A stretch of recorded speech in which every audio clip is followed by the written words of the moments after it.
बहुत समय पहले की बात है। एक छोटे से गांव में विजय नाम का एक गरीब लेकिन ईमानदार लकड़हारा रहता था। उसका जीवन बेहद साधारण था, परंतु वह हमेशा खुश रहता था। उसका एक ही सच्चा दोस्त था, राजा, एक पालतू कुत्ता जिसे विजय ने एक बार जंगल में घायल अवस्था में पाया था। राजा बहुत ही समझदार, ताकतवर और वफादार था। वह विजय के साथ हर समय रहता। जंगल में लकड़ियां काटने जाना हो, गाँव के बाजार में लकड़ी बेचना हो या फिर घर की रखवाली करनी हो, राजा हमेशा साथ होता। दोनों की दोस्ती की मिसाल गांव भर में दी जाती थी। हर सुबह विजय और राजा जंगल की ओर निकलते। विजय पेड़ काटता और राजा उसकी रक्षा करता। जंगल में जंगली जानवरों का खतरा हमेशा बना रहता, लेकिन राजा के होते हुए विजय निश्चिंत रहता। राजा की आंखों में विजय के लिए आदर और सच्चा प्रेम था, और विजय भी उसे अपने बेटे जैसा मानता था। एक बार विजय को गांव के बाहर के एक कस्बे में लकड़ी बेचने जाना पड़ा। यह सफर उसे अकेले तय करना था, क्योंकि वहां कुत्तों को ले जाना मना था। उसने राजा को घर पर अपनी पत्नी और छोटे बेटे के पास छोड़ दिया और समझाया, राजा, मैं 2 दिन में लौटूंगा। जब तक मैं नहीं आता,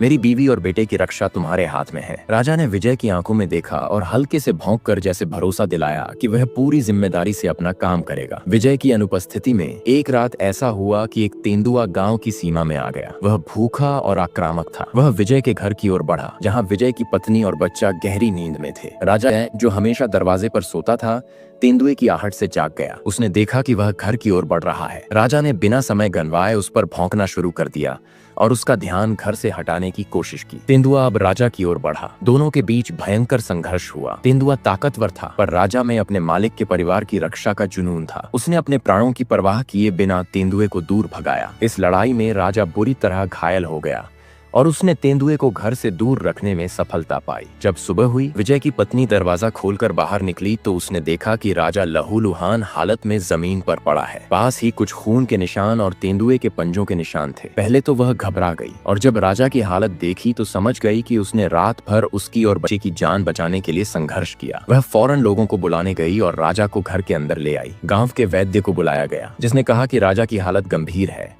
लेकिन अगर सही देखभाल की जाए तो वह ठीक हो सकता है। दूसरे दिन विजय घर लौटा। जैसे ही वह पहुंचा, उसकी पत्नी ने रोते हुए सारी घटना बताई। विजय दौड़कर राजा के पास गया, जो अब भी कमजोर हालत में लेटा था। उसकी आंखों में वही वफादारी चमक रही थी। विजय की आंखें भर आईं। उसने राजा को गले से लगा लिया और कहा, तू केवल कुत्ता नहीं है राजा, तू मेरा परिवार है। मेरी गैर हाजिरी में तूने जो किया, उसके लिए मैं जिंदगी भर तेरा ऋणी रहूंगा। जब गाँव वालों को इस घटना का पता चला तो सभी राजा की बहादुरी और वफादारी की सराहना करने लगे। लोग उसके लिए दूध, रोटियां और दवाइयां लाने लगे। बच्चों को अब राजा की कहानियां सुनाई जाती थीं, किस तरह एक पालतू कुत्ते ने अपने मालिक के परिवार की जान बचाई। कुछ ही हफ्तों में राजा पूरी तरह ठीक हो गया। विजय ने उसके लिए एक छोटा सा सुंदर घर बनाया और हर दिन उसे खास खाना देने लगा। इस कहानी से हमें यह सीखने को मिलता है कि सच्चा दोस्त वह नहीं होता जो सिर्फ खुशी में साथ दे, बल्कि वह होता है जो संकट के समय भी जान की बाजी लगाकर साथ निभाए। राजा ने यह साबित कर दिया कि दोस्ती सिर्फ इंसानों के बीच ही नहीं होती, बल्कि जानवर भी सच्चे दोस्त बन सकते हैं।